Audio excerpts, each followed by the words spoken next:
Kumar. Yes. Yeah.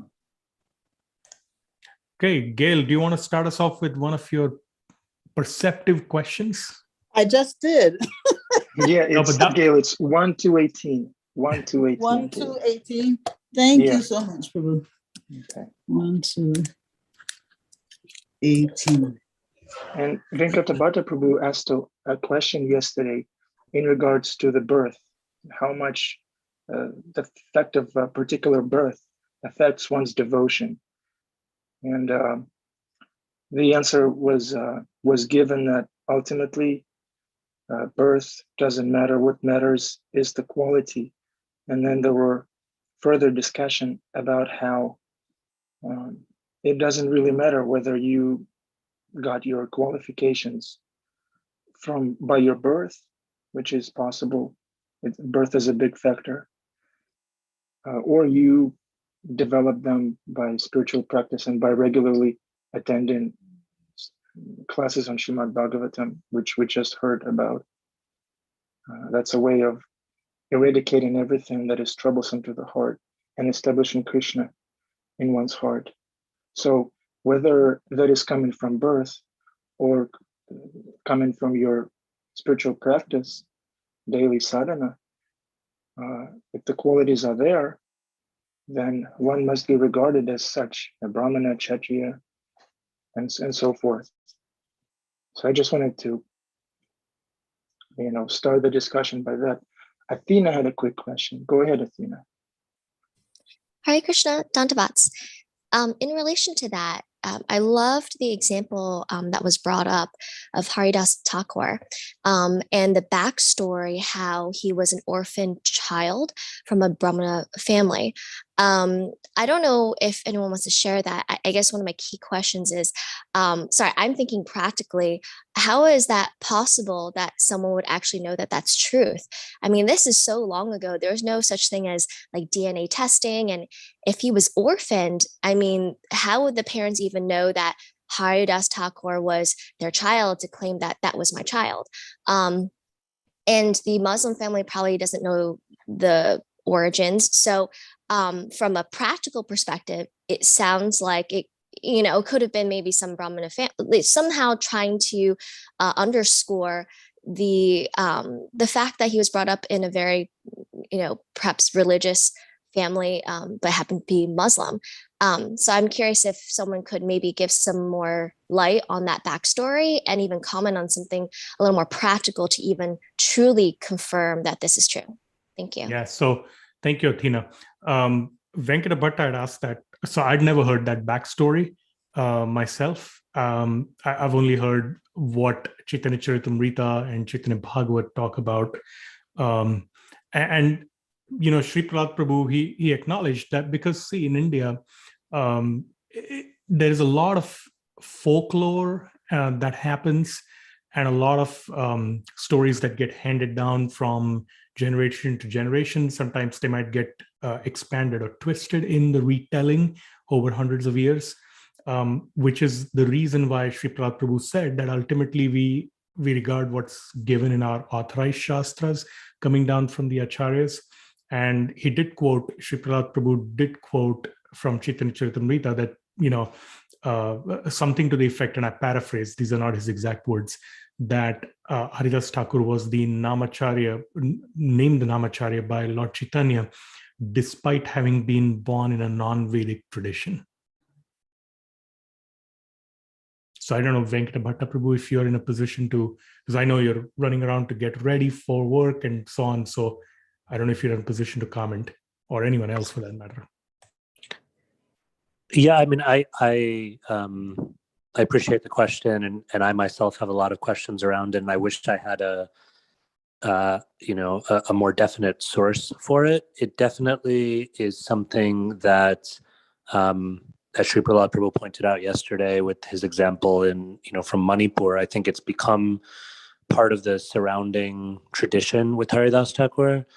But I think one of the things that it represents, and maybe we see this with Vishwamitra, we see this with others, is kind of, I guess, an attempt to sort of reconcile these ideas of birth and then one's qualities and actions. And so, I mean, I share a lot of these kind of like practical questions or doubts that, Athena, that you're bringing up in terms of, you know, how that would even be possible in one sense, or how we would even know, or my sense is probably I would take a story like that pretty lightly because it's not sort of mentioned in many texts, and how it, you know, it's not clear like how that was even known or proven. Was that, you know, revealed to someone in a dream? Was there some evidence for it? Did he reunite with his, you know, so-called Hindu family later? None of that is really known. So I would hold it pretty lightly, but just the fact that that story is told and believed, I think just kind of indicates, at least from like an academic point of view, that like there probably was a lot of discomfort with and trying to figure out like what to do with a figure like Haridas Thakur. So from the standpoint of like pure bhakti, that's a great example of someone who transcends all different categories and, you know, is recognized just for their pure, you know, their pure chanting of the holy name. Sociologically, it was probably very difficult for people at that time to kind of deal with that. And then, you know, I guess the sort of more cynical side of me says maybe there was a need for people to come up with backstories like that to kind of make sense of it, or to say, well, okay, Haridas Thakur was this very special example, but, you know, in general, to be on that level of devotion, you have to have this kind of prerequisite, or, you know, most people come from this kind of background. But I, you know, again, as I shared yesterday, I think it's an interesting tension, but it, just the fact that there are stories like that means that definitely, you know, people were struggling to figure out, you know, how do we balance birth, qualities, and actions. Thank you, Venkataji. Shyamananda Prabhu had difficulty joining. He called me while you were speaking right now, and he's actually with us. So thank you for joining us, Shyamananda Prabhu. Hi Krishna, thank you very much. So should we begin? We read the verse and the purport, which was quite brief. So yeah, really. If you would like, you know, you can launch into whatever you're going to say about it. Okay. Fine. Just let me go to my database and just locate the verse.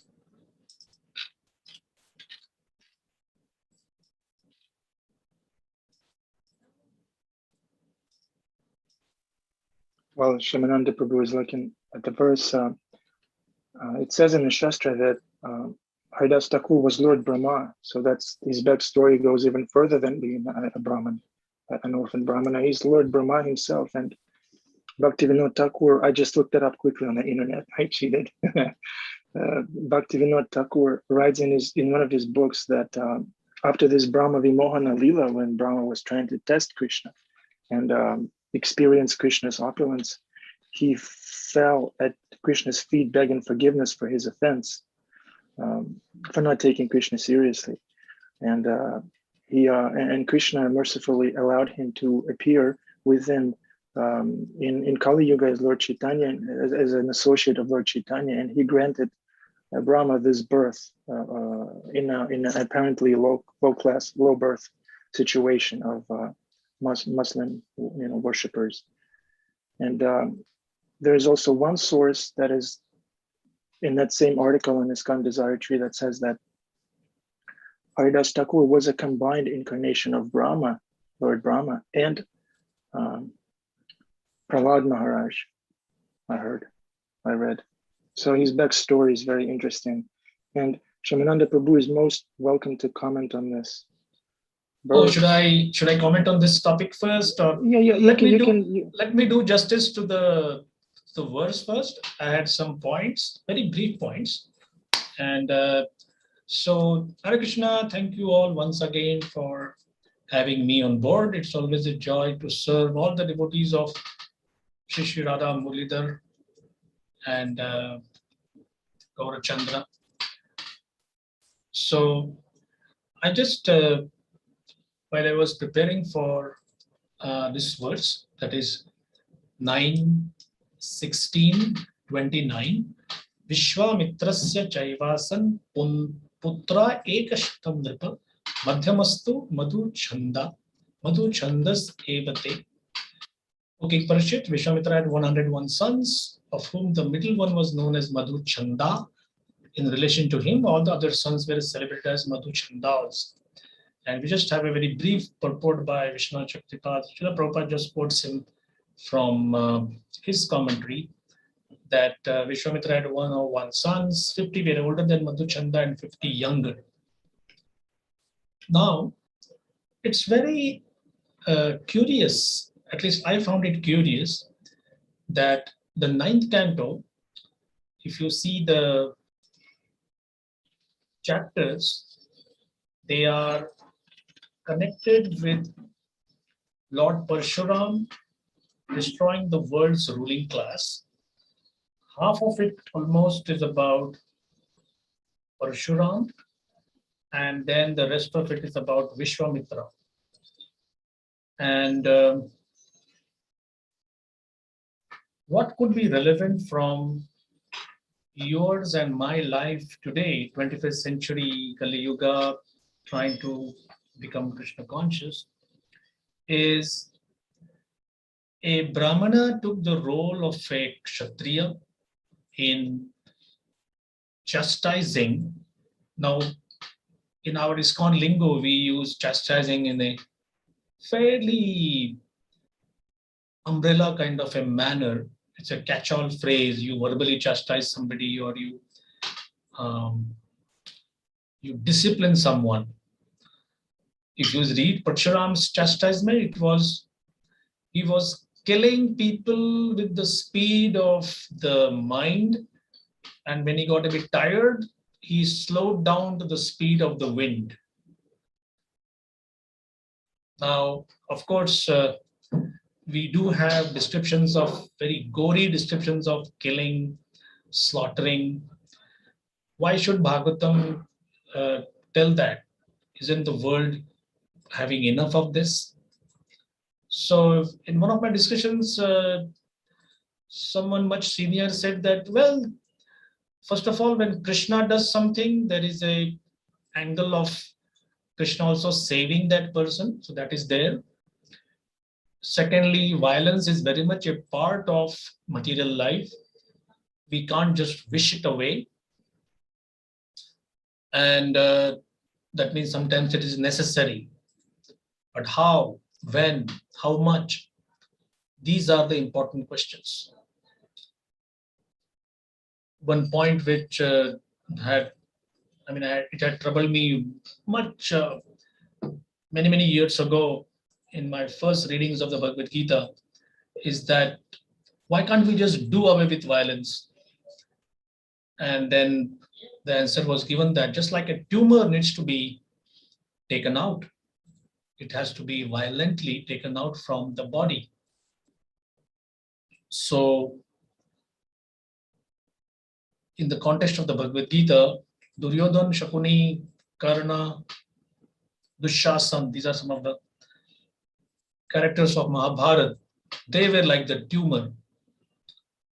The Gita itself calls it Kshetra, Dharma Kshetre, Kurukshetre. So that's like the weeds which have grown.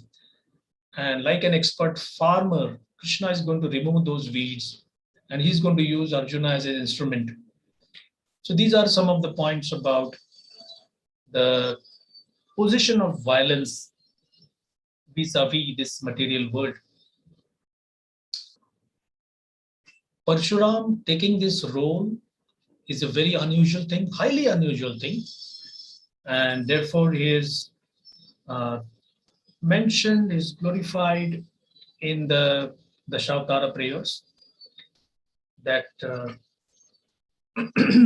when the Kshatriyas became unruly, Kshatriyas became basically not playing their role, not doing what they are supposed to do. What are they supposed to do then? Kshat, K-S-H-A-T, Riya is the English rendition of the warrior class, Kshatriya. So Kshatra means deterioration, loss, destruction. Trayate, like we have mantra, we use Hare Krishna mantra, and we say man means mind, Trayate means one which delivers you, saves you from loss, destruction. So somebody who is supposed to save society from loss. Now this loss also is of two kinds.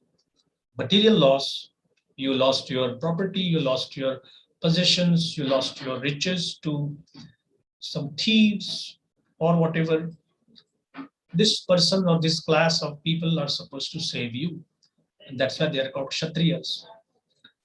Prabhupada, I like Prabhupada's way of bringing things really down to earth. He said in India, in North India, you have this community called Khatris. Many of them could be in America also. So Punjabi Khatris. So that is Kshatriya. In Maharashtra, we have the Marathas. They are the Kshatriyas. They have a traditional role. All parts of India have that. So Parshuram, born in Brahmana, seeing that Kshatriyas are not fulfilling their role, changed his position and dealt with them accordingly. Now, accordingly is a very important word. It's like it befits that particular situation. He is described as a Shaktavesh avatar also. Shakti, potency, Avesh, invested. So somebody in whom Krishna has invested the potency. Now we move on to the second part of our discussion, that is Vishwamitra, born as a Kshatriya and somehow getting attracted towards the Brahminical way of life. I'm sure many of ISKCON's managers would be having this dilemma that I was not born a manager, but management has been thrust upon me. And similarly, somebody would say that I'm not so Brahminical. I get worked up if I find something, this thing is not cleaned up, funds have not been raised, this management is very slack, and I really get worked up. But I have to do Brahminical work also. It's a bit of an abstract topic. First, I will discuss Vishwamitra's change of his role. He wanted to become Brahminical, so he embarked on a long, arduous journey of austerities. And his austerities bore him fruit. He got a lot of Brahminical piety. Then he lost it to lust when Menaka came and made him attached. And then Shakuntala was born as a result of their union. So it is said that lust troubled him. Then another society woman was sent, Rambha, and he kind of looked at her in anger and turned her into stone. So anger also got the better of him. There was one king called Trishanku, and he wanted to ascend to the heavens. Now, heavens, of course, Bhagavatam is very precise. These are just planets with a lot of more sense enjoyment, some refined sense enjoyment than what you have here. That's not the spiritual world. That's not the be-all and end-all of life. Compared to one resort, something upstate New York could be much better than life in Manhattan, but it's still New York, it's still America, it still has the same kind of people. So similarly, heavens are just a little bit of better facility, not an entire change of environment completely. So Trishanku was the name. So Indra is stopping him from coming up, and Vishwamitra Modi is propelling him from below, and he gets stuck in between. He's like upside down. So it is said that lust, anger, greed, ambition, all these kinds of things troubled Vishwamitra, and he kept on going ahead. Finally, he attained the post of a Maharshi, Maharshi means compared to a big shot, you can say a big honcho in the pecking order of powerful Brahminical personalities. But Brahmarshi, that hallowed, that kind of a very prestigious position was always eluding him. And in anger, he decided that I'm just going to do away with Vasishtha. Vasishtha is the one who is trying to spoil all my ventures. So it is said that, I don't know which Puran this thing comes from, but I heard it from Radha Govind Maharaj, who extensively talks on Srimad Bhagavatam, and especially all these lesser known incidents. So it's the dead of night. It is a full moon night. Vasishtha is sitting with his wife. And that is the time Vishwamitra has chosen to attack him.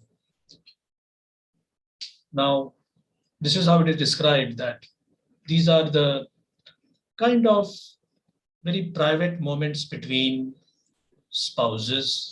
They may talk freely to each other.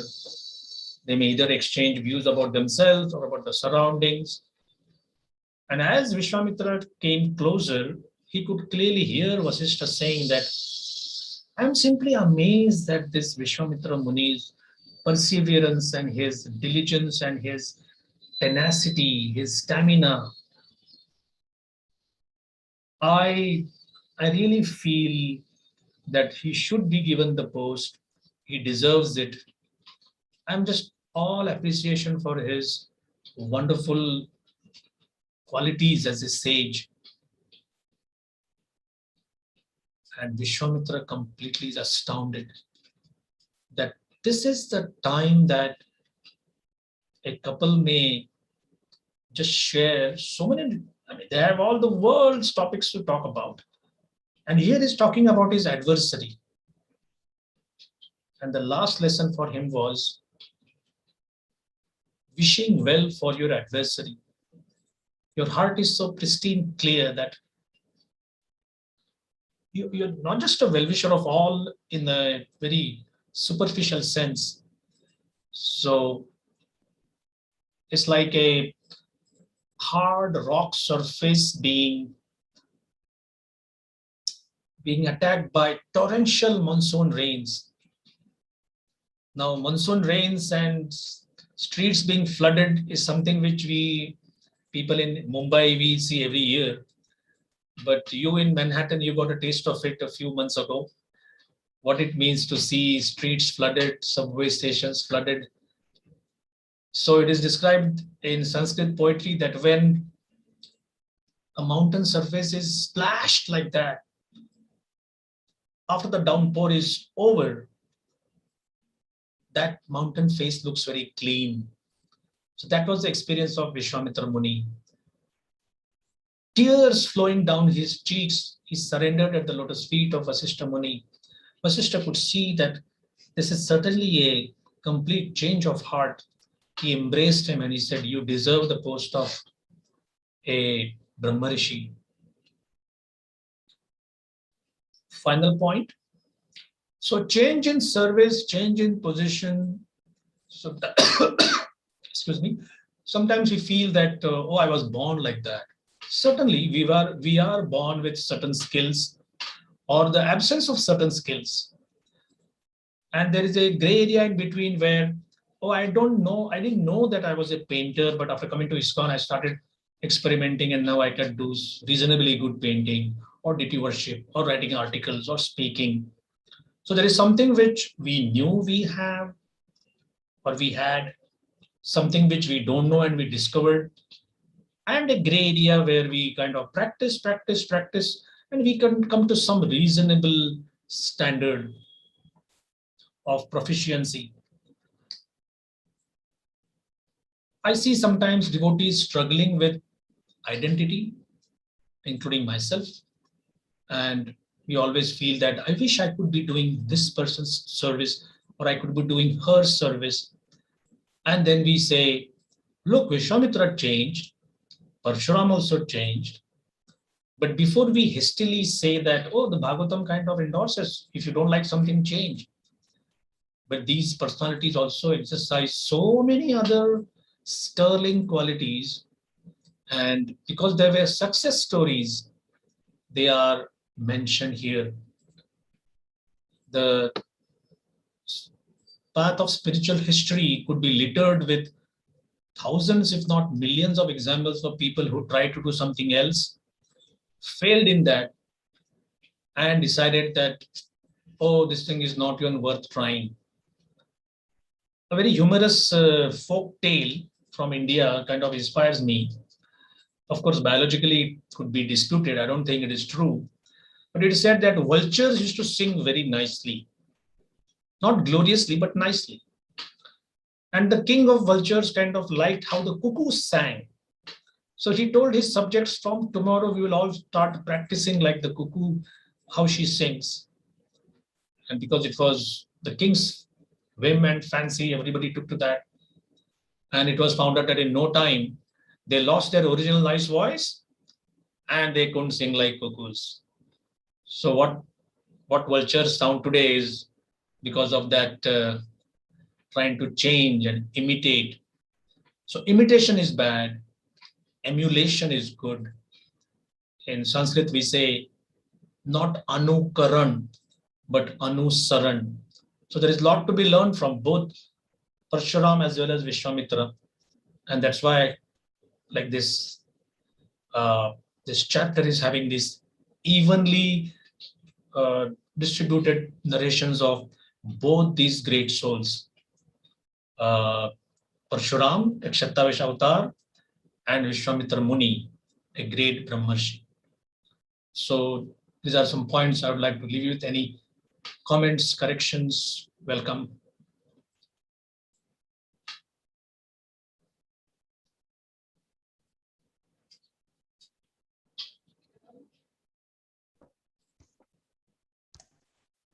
One thought strikes me, Shyamananda Prabhu. Yes. Jamuna Jaya, did you have a question? Because I know you have to go at 8 to teach. So you go first. Thank you. I did have a question thank you for class, Maharaj, to your point of... Hey, I'm not Maharaj. I'm just a Das. Well, great one. We talked of somebody having different identities. So I'd just like to clarify before you ask the question. Sorry, go ahead. Okay. I'm just wondering, how does one know, to your point of how does one know if it's just not a service that one doesn't like, and whether it really is, one feels pressed into a service that one really isn't qualified for? Wonderful question. Wonderful question. And the answer is very easy. In the last 30 years, whenever I ask the question, my seniors have said, there is no easy answer for that. For example, I came to Chopari temple and I was told by Govind Prabhu that tomorrow you'll be given a Brahminical initiation. And my answer was, I don't want it. And he said, look, man, we are not making you a Brahmana because you are one, because we need one. We just need a Pujari backup. We just need a Pujari assistant. So how do you know that playing the flute in the orchestra, how do you know that just cutting veggies in the kitchen is not really you? First of all, let's say the saving grace. The saving grace is, we sing in the morning Mangalarti that, what do we sing? Shri Vigra Aradhana Nitya Nana Singara Tat Mandir Marjanado. Shri Vigra Aradhana Nitya Nana. We worship the Archa Vigra, the deity form of Radha Mulida. And then Prabhupada says in the teachings of Queen Kunti, and if somebody is mopping the basement, somebody is mopping the street outside Bhakti Center's door, somebody is cleaning the basement, somebody just cleaning the stairs, he says all these services are absolute. There is no difference in quality.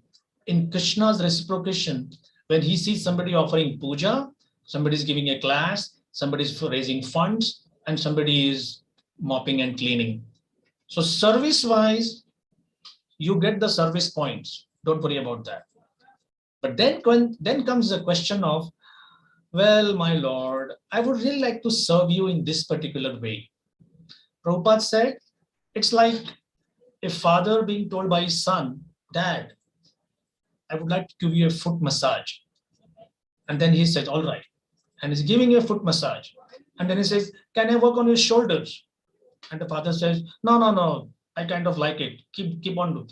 But do you know that I have a certificate in shoulder massage? And the father says, no, please, you're doing great. I like the foot massage. So something like this may happen. You are eager to show some attribute, some quality which you have, nothing wrong with that. But the Lord says, I'm happy with what you are doing. And since essentially we would like to see the Lord happy in his way, we continue with that service. Having the notion that at the right time, Krishna will allow my own desires to also be fulfilled. So this like, I have joined the process, I am doing what Krishna wants. And then there is, I'm doing what Krishna wants in a way I want. And there is a provision for that. But normally Krishna says, would you please do this continually? I'm kind of liking it. So those devotees who persevere in what they are doing, they end up being very happy later. Oh, thank you, Krishna, for allowing me to do this. Even though I didn't like it, I learned a lot from those experiences. Perhaps what I am doing, what I'm liking, I may not become what I should be later because I'm just following my own mind. So there is a danger that I may not grow spiritually. I could be happy. I could be doing what I want, but the growth part may not be there. But when we do exactly what the Lord wants, one of our role models is Jananivas Prabhu, Pankajangri Prabhu. And when they were asked by one of our senior Grihasthas here, that 27 years serving Radha Madhav in Mayapur, you never thought of having a change, going to some other temple or doing something else? And the simple answer Jananivas Prabhu gave was, Prabhupada told us to serve under Jayapataka Swami, and Maharaj never told us anything else. He just said, stay here and serve Radha Madhav. And that's what we did.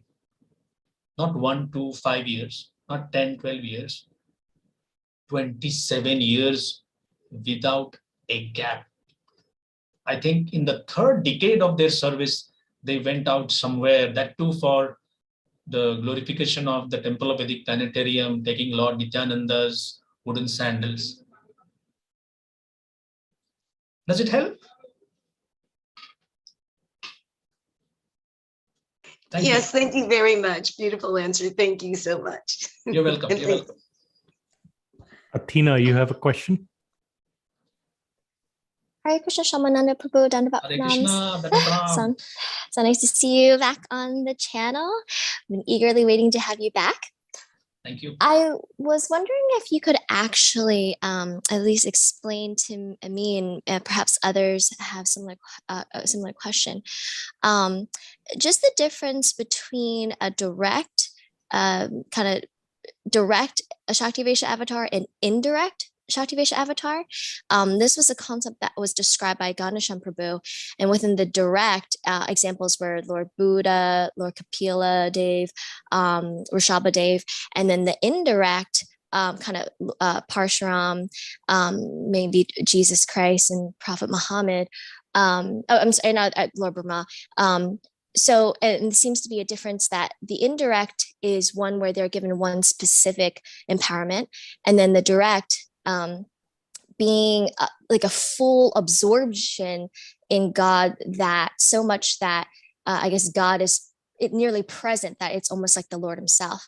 And the reason why I ask this is that the Shastra, just in a few verses before, it's interesting that the way it's written is that the lotus-eyed Supreme Lord, descends as an incarnation as Parshuram, and they really kind of refer to Parshuram as the Supreme Lord, when our understanding is that he's not. He's just an empowered being with one specific Shakti.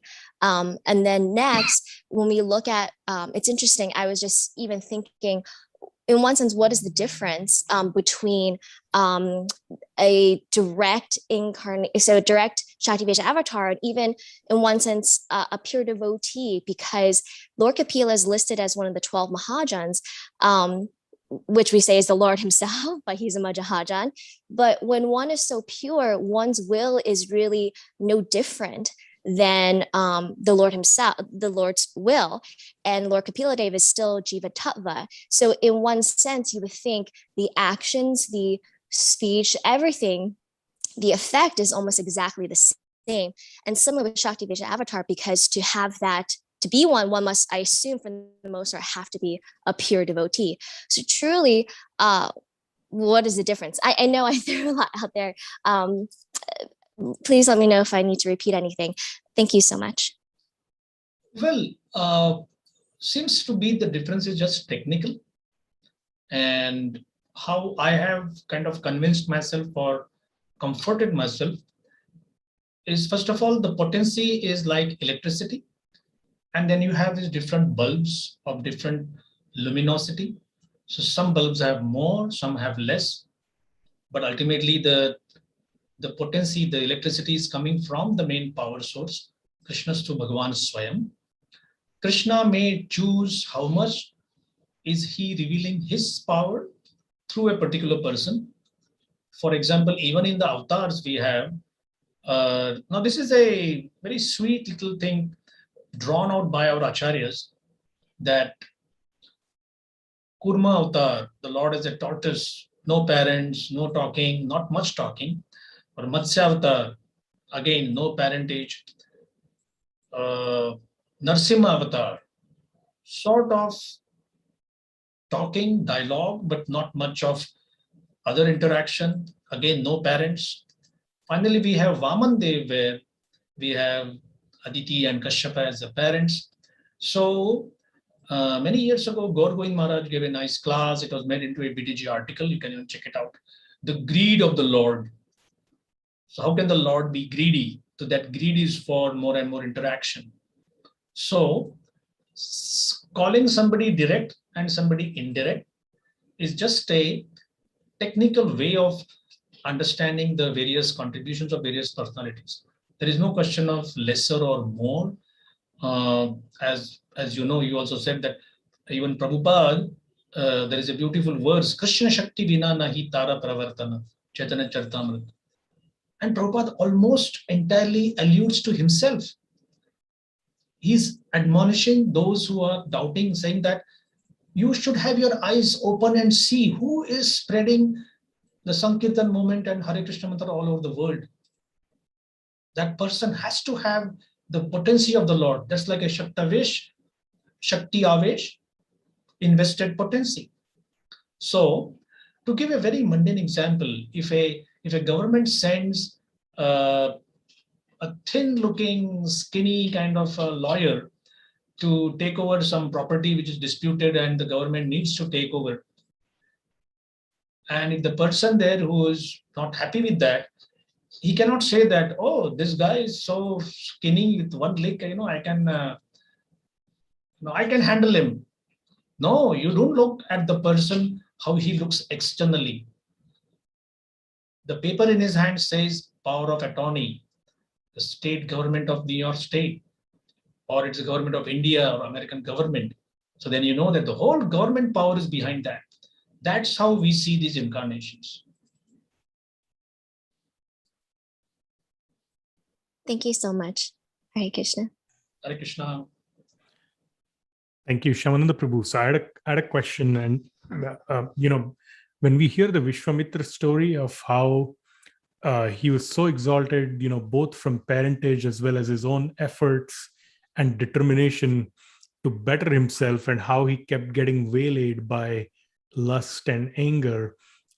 It's a very sobering reflection for little people like me. In my own journey, because as time goes on, I'm very keenly aware of all the things that I need to work on, and I wonder how I can take these very stark examples of what happened to Vishwamitra and how many thousands or perhaps even tens of thousands of years that he had to undergo all these austerities for before he attained his role of Maharshi. So can you speak about that and give us some inspiration and hope? Well, the take-home message is here quite simple and clear that there are many verses, like we have one going on right now in Chopati, Yamadibhir Yoga Pathe, first canto. Narad Muni talks about how puny and trivial are the various sankalpas or various projects which are taken by people, that I will do this much austerity, I will fast, I will observe silence, I will not speak, I will eat less, I will subsist on air. So your austerities can never be a guarantee that your spiritual progress, even if it is made, can be sustained. More often than not, that austerity, that those points which come, they accrue to you, you become proud of them. So whether it is charity, we have King Nriga giving millions and millions of cows decorated with gold, and that too got lost because one cow became separated. So the message is very clear that when you have Vaishnava qualities and when you serve a devotee, when you surrender before a devotee, that's the time Krishna notices and takes your case. So Vishwamitra Muni's thing is not, his case is not blighted because he came with heinous motives to harm Vishwamitra, to harm Vasishtha. But then he saw his qualities. This is what is lacking in me. I am just becoming an expert in externals, the austerities and the gathering of knowledge, but I don't have that humility of the heart. When he showed that, that paved the way for his Brahmarshi Pada. So we have King Rahugana being told by Chadabharat, Raghunaitat tapasana yati na jaya na chelagni suryair vina mahat pada rajobhishekam. Unless you do a abhishek of the dust from the lotus feet of great souls, there is no way you can progress in spiritual life. So that is the single take-home message, that one has to attach himself to a sadhu, himself or herself, and that alone will guarantee Krishna's mercy. Thank you. Krishna.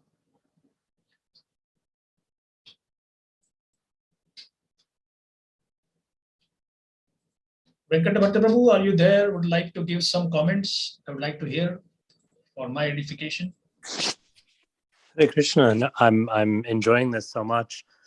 Not so much a comment, or yeah, maybe a comment, not so much a question, but just going back to what Jamuna Jaya asked, and I really appreciated your response. I'm wondering though, you were emphasizing, if I understood correctly, you were emphasizing the side of kind of patiently trusting in what Krishna wants me to do right now. So I may have a plan, or I may have a thought that what I'd really like to be doing is massaging the shoulders. Krishna wants me to massage the feet right now. Let me patiently massage the feet and trust that, if I understood correctly, that Krishna will, that this pleases Krishna, and that also Krishna will in time fulfill my desire to serve in the way that I would like as well. Yeah, that is correct. I meant not losing the connectivity, but right. Not having the choice at the same time. So both are coexisting. Yeah. I am connected, but I still like to change and do something else. And for that, I wait. You are correct. Yeah. I'm wondering a little bit though about, sometimes especially in our movement's history, we haven't really emphasized, the other side as much, I think, in terms of what is also sustainable for my long-term, ability to serve with peace of mind, with being, as we sometimes use this phrase, rightly situated. Yeah. And I'm wondering, how we bring that into play, because that's not always so clear, I think. How do I know when to kind of take that position of, okay, I'm going to patiently trust and keep doing this other service, even though maybe I feel like it's not really so much my inclination, versus when is it the right time to kind of assert and say, okay, for my long-term kind of spiritual and mental and emotional health, this is not going to be sustainable. I need to be in a situation that is sustainable for me. Good point, Prabhu. One very senior person had some issues, and another senior worshipable personality, for me at least, gave this comment that this physical health or mental breakdown is a result of prolonged engagement in incompatible duties. So in one of our discussions, this became like a sutra. Wow, prolonged engagement in incompatible duties. Now, why it has to be like that? Vaishnava community has various tools like a heart-to-heart discussion, asking some of your friends. Guhyam akhyati prichati is something which we learn in, like, during training school. It's like barrack training, like the first time a soldier enters into the barracks. This is his boot camp training, that you find out someone with whom you can openly express your heart in confidence. You can inquire in confidence that, Prabhu, Mata, Maharaj, Mata, I'm not able to sustain this. What should I do? So right up to the level of Prabhupada telling his godbrothers that Guru Maharaj is coming in my dream, this is what he's doing, I just don't know what to do. And two of his esteemed godbrothers, Bhakti Rakshashidhar Maharaj, Bhakti Pragya and Keshava Maharaj, and they said, Siddhanta Maharaj, our Prabhupada wants you to preach. That's what he's saying. So should I, shouldn't I, would I, could I? All these things were there in Prabhupada's heart. And although we see the confidence with how Prabhupada kind of strode on the world stage, these are also parts of his personality where he tried to kind of ratify, well, is this what is meant for me? So this thing is always there. Arjuna, in the guise of a Brahmana in the kingdom of Panchal, Draupadi's Swayamvara, he looks at Krishna and says, are you sure? Should I go there? Now, I don't think so. But Krishna is saying, no, go. So we need, as they say in NASA language, go, no go, if you have heard of it. Everything is ready and somebody discovers a glitch and they say, no go. Wait, we postpone the launch. 5 more hours of testing. And everybody says, all sessions go. So I think for major decisions, and this is something which you have to do personally, in what kind of decision, what is the spectrum, what is the gamut of it, what is the weight of it, how much is it going to affect your spiritual life, and that you have to see whether how many advisors you need. Of course, one thing is discouraged, you just don't go hopping, like people say astrologically, just go and check out with that astrologer who tallies what you are saying. You say, oh, he's a good one. He may be a good one, but he may not be the right one. So similarly, we also need these friendly authorities who say that, hey, Prabhu, I can see that for the last few months that this service is not good for you. Are you allowing me to say that? Are you allowing me to give an opinion? So these kind of things may help us decide whether to stick on, fight on, or to do something about it. Like we can do so many things. We can immediately drop a service, change over, do something else, and never come back. We can take a break, go somewhere else, be refreshed, and come back. Or we may just stick on because that is what our friends, those whom we really trust, they want. And I think in my 2 cents worth intelligence, all 3 possibilities are part of my spiritual growth. I used to take a project. I was so convinced that this is going to be revolutionary. And 4 of my closest friends said, this is nonsense. And I was saying, please don't say like that. This is pure nonsense. Give it up. I gave it up. still I feel that it was not that bad at all. But I said, no, more than the project, I love the love and trust of these friends. So it's not like ISKCON has lost something because one Shyamananda didn't do something. For sure, I got something else in return, which was much more worthwhile. But I went through this where my understanding and the understanding of people close to me, who trusted me, who knew me better than what I am, they said, no, don't do that. So these are some of my own experiences. Excellent. Thank you so much. It's really helpful. Thank you, Prabhu. Yashoda Prabhu, tell me when to stop. We can hear you speak 24 hours a day for eternity. So you're crossing the threshold of honesty and going into Vaishnav praise. Well, maybe not 24 hours, 18 hours. We'll need 6 hours for sleep. How's that? But for all eternity is fine. One small question from Rohini Mataji. Hare Krishna, regarding astrology, I recently heard that Shani Dev is a devotee of Lord Narasimha. Do you know anything about this? Thank you. Oh yes, he and including himself, 33 million others, all these great personalities are servants and devotees of Lord Krishna as Narasimha Dev. No doubt about that. And of course, the kind of things he may do in your life, that's his job. But otherwise, he is a devotee of Narasimha Dev. Correct.